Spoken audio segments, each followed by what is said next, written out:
First, let's look at John Paul II. Now, of course, you might be thinking, but John Paul II, he was immune. He was saved from all that suffering because he was the Pope. He lived in a palace where he grew up, and he was paid to be holy. He had a really easy life, right?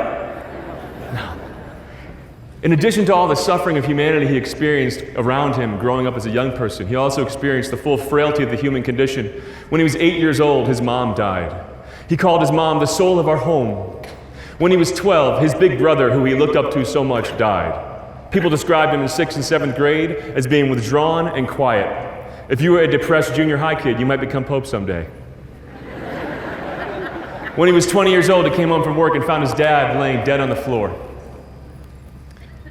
When he was an old man, he said, before my 21st birthday, I had already lost everyone I ever loved.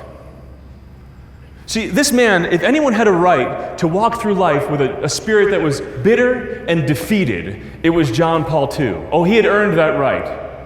But that's not what we know him for.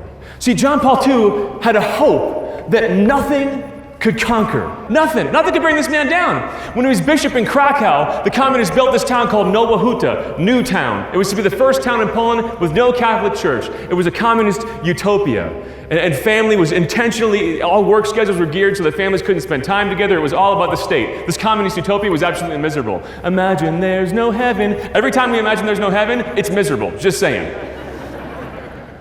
So they built this town called Nowa Huta. The people in that town put a cross where they thought a church should go, and the communists bulldozed it. The people built it back up. The communists bulldozed it again. You know where he'd go as Bishop of Krakow to celebrate Christmas Eve Mass in the snow with his people?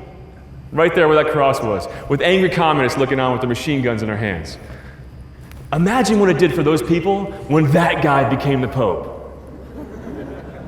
He came home 2 years later. 3 million Poles came out to greet him, chanting, "We want God! We want God!"